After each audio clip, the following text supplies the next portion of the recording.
사후부서 관련 허위 공문서 작성 및 행사, 대통령 기록물 관리에 관한 법률 위반, 공용 서류 손상 범행 부분입니다. 이 부분 공소사실에 기재된 강희구 대통령실 부속실장이 작성한 문서는 비상계엄 선포라는 제목 아래에 2024년 12월 3일 22시 00분 부로 비상계엄을 선포한다는 내용이 기재되어 있고, 그 밑에 대통령의 서명, 작성일자 2024년 12월 3일 국무총리와 국방부 장관의 부서로 구성되어 있습니다. 문서의 기재 형식과 내용에 비추어 보면 이 문서는 작성 권한 있는 공무원인 피고인이 서명의 방식으로 결재함으로써 성립된 문서에 해당합니다. 또한 이 문서는 2024년 12월 3일 비상계엄 선포 전에 일부 국무위원들에게 배포되었던 부서문이 첨부되지 않은 비상계엄 선포문과는 별개의 독립된 역할과 성격을 가진 문서로서 비상계엄 선포문과 함께 계엄 선포와 관련하여 작성되는 문서에 해당한다고 판단됩니다. 이러한 문서의 기재 형식과 내용, 과거 비상계엄 선포와 관련하여 작성되었던 문서와의 형식적, 내용적 유사성, 관련자들의 진술 내용 등을 종합하여 보면 강희구 부속실장은 12.3 비상계엄이 헌법 제82조에서 정한 비상계엄 선포를 위한 절차적 요건을 갖추었다는 점을 증명하기 위하여 문서를 기한하였고, 피고인 스스로도 이 문서가 비상계엄 선포에 관하여 국무총리와 관계 국무위원회 부서를 받은 문서라는 점을 인식하면서 문서에 서명하였다고 할 것이므로 위 문서는 피고인이 그 직무에 관하여 작성한 공문서라고 보는 것이 타당합니다. 그런데 이 문서는 실제로 2024년 12월 6일에 양식이 작성되어 12월 7일에 피고인의 서명이 이루어졌는데도 불구하고 그 내용은 마치 2024년 12월 3일 작성되어 대통령 및 관계 국무위원회 서명이 이루어진 것처럼 기재되어 있으므로 그 자체만으로도 이미 허위의 공문서에 해당합니다. 또한 이 문서의 내용은 대통령인 피고인이 비상계엄 선포 당일인 2024년 12월 3일 관계 국무위원인 국방부 장관과 국무총리의 부서 및 피고인의 결재를 거쳐 문서로서 계엄을 선포한 것처럼 기재되어 있는데, 실제로는 피고인이 계엄을 선포하기 전에 관계 국무위원회 부서가 이루어지지 않았으므로 이 점에서도 이 문서의 내용은 허위입니다. 피고인은 강희구 부속실장이 가져온 위 문서를 보고 서명을 하였고, 서명 당시 문서에 기재된 작성 및 결재 일자와 실제 작성 및 결재 일자가 상이하다는 점 및 계엄 선포 전에 관계 국무위원회 부서가 이루어지지 않았는데도 불구하고 위 문서에 마치 계엄 선포 전에 국방부 장관과 국무총리의 부서가 이루어진 것처럼 기재되어 있다는 점을 명확히 인지하면서 문서에 서명하였으므로 허위 공문서 작성죄 고의가 있었다고 충분히 인정됩니다. 또한 피고인은 향후 비상계엄 선포 요건이 문제가 될 경우 등에 대비하여 비상계엄에 관하여 헌법 제82조에서 정한 문서 주의 및 부서제도 요건을 갖추었다는 점을 증명하기 위한 문서로 사용할 목적으로 위 문서에 서명하였다고 보이므로 문서를 행사할 목적도 있었다고 인정됩니다. 결국 피고인에 대한 허위 공문서 작성죄 공소사실은 유죄로 인정됩니다. 허위 작성 공문서 행사죄에 관하여 봅니다. 허위 작성 공문서 행사죄가 성립하기 위해서는 허위 공문서를 문서가 허위 작성되었다는 사정을 알지 못하는 사람들도 열람할 수 있게 하는 등 문서에 관한 공공의 신용을 위태롭게 하는 행위가 존재한다고 볼 수 있어야 합니다.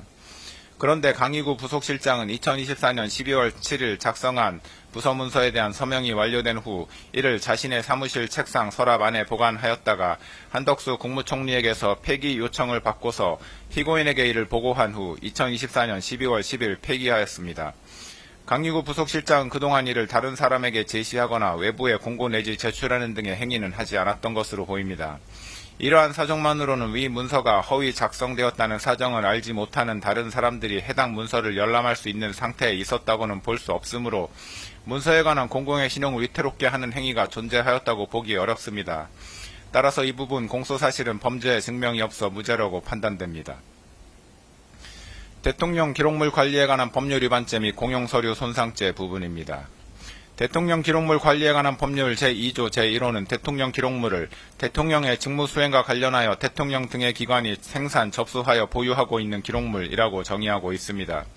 이 기록물에 해당하기 위해서는 문서, 도서, 대장, 카드, 도면, 시청각물, 전자문서 등 모든 형태의 기록 정보 자료 또는 행정 방물일 것, 대통령의 직무 수행과 관련될 것, 그 생산 또는 접수 주체가 대통령 또는 대통령의 보좌기관, 자문기관 및 경호 업무를 수행하는 기관 또는 대통령직 인수위원회일 것, 생산 또는 접수가 완료되었을 것 이상의 4가지 요건을 갖추어야 합니다. 앞서 본 허위 공문서는 문서 형태로 되어 있고 결재권자는 당시 대통령이었던 피고인이며 12.3 비상계엄이 헌법 제82조에서 정한 비상계엄 선포를 위한 절차적 요건을 갖추었다는 점을 증명하기 위한 목적으로 작성되었으므로 대통령의 직무 수행과 관련하여 작성되었다고 할 것이고 결재권자인 피고인의 결재가 이루어짐으로써 공문서로 성립된 동시에 대통령 기록물로도 생산되었다고 할 것입니다. 따라서 위 문서는 대통령 기록물에 해당합니다. 또한 공용서류 손상죄에서 말하는 공용서류란 공무소에서 사용하는 서류 기타 전자기록을 말하는데 그 해당 여부를 판단함에 있어 문서의 완성 여부, 공문서로서의 효력이 생겼는지 여부나 정식 결재 절차를 거쳤는지 등은 관련이 없습니다. 이 사건에서 문제되는 문서는 공문서로 성립되었으므로 공용서류에 해당하고 문서가 폐기될 무렵 그 문서를 사용할 의사나 목적이 명백히 소멸되었다고 볼 만한 정황을 찾아볼 수 없습니다. 따라서 피고인이 한덕수 국무총리 및 강희구 부속실장과 공모하여 위 문서를 폐기한 행위는 대통령 기록물 관리에 관한 법률 위반죄 및 공용서류 손상죄에 해당한다고 판단됩니다. 이 부분 공소사실은 각 유죄로 인정됩니다. 허위 공보 관련 직권남용 권리행사 방해죄 부분입니다. 피고인이 2024년 12월 4일 하모 해외 홍보 비서관 겸 외신 대변인에게 전화하여 국회의원 과반수의 비상계엄 해제 요구 요건을 알고 있었지만 의원들의 국회 출입을 통제하지 않았다. 국회가 동의 여부를 판단할 수 있도록 국회의원의 본회의장 진입을 막지 않았다. 대통령으로서 헌정 파괴 세력으로부터 자유민주주의 헌법 질서를 지키기 위한 액션은 했지만 합헌적 틀 안에서 행동을 취했다. 현재 국정마비 상황을 일단 타개하고 질서를 회복하기 위한 것이 목표였다. 헌정질서 파괴의 뜻은 추호도 없었다. 라는 내용의 피지를 작성하게 하고 이를 외신에 전파하도록 지시한 사실 및 이 지시를 받은 해외 홍보 비서관이 그 내용대로 피지를 작성한 후 이를 외신 기자들에게 전달하였고 외교부 부대변인에게도 피지를 보내주어 외신 기자들에게 전달하게 한 사실은 인정됩니다. 정부조직법, 국가공무원법 등 관계 법령의 내용을 종합하여 보면 대통령 비서실 소속 비서관은 대통령의 직무를 보좌하는 자로서 대통령의 명에 따른 지휘 감독을 받는 관계에 있고 이에 따라 직무를 수행할 때 상관인 대통령의 직무상 명령에 대한 복종 의무를 부담합니다. 특별검사는 공소사실에서 대통령 비서실 소속 비서관에게는 사실에 터잡아 업무를 수행하여야 할 의무가 있으므로 대통령이 해외 홍보 비서관에게 허위 내용의 피지를 작성하여 외신에 전달하도록 한 행위는 대통령으로서의 직권을 남용하여 비서관에게 의무 없는 일을 하게 한 것이라고 하였으나 관계법령에 의하더라도 대통령 비서실 소속 비서관이 사실에 터잡아 업무를 수행하여야 할 의무가 있다고 볼 만한 근거 규정은 찾을 수 없고 국민의 알 권리에 관한 헌법 규정 등에 의하더라도 대통령 비서실 소속 비서관의 그러한 의무가 도출된다고는 볼 수 없습니다. 대통령실 대변인이 전파하는 피지는 국정 현안에 관한 대통령실의 입장을 표명하거나 홍보하는 것으로서 피지의 내용이 언론에 보도되는 경우에도 대통령실의 입장 표명임을 표시하게 될 뿐만 아니라 동시에 해당 국정 현안에 관한 다른 언론 기사들도 보도되는 것이 통상적이라 할 것이므로 피지의 내용의 일부 사실관계에 부합하지 않는 내용이 포함된다고 하여 국민들의 알 권리가 침해된다고 보기도 어렵습니다. 피지를 작성하여 전달하는 행위는 사실관계를 있는 그대로 보도하는 행위와는 분명한 차이가 있습니다.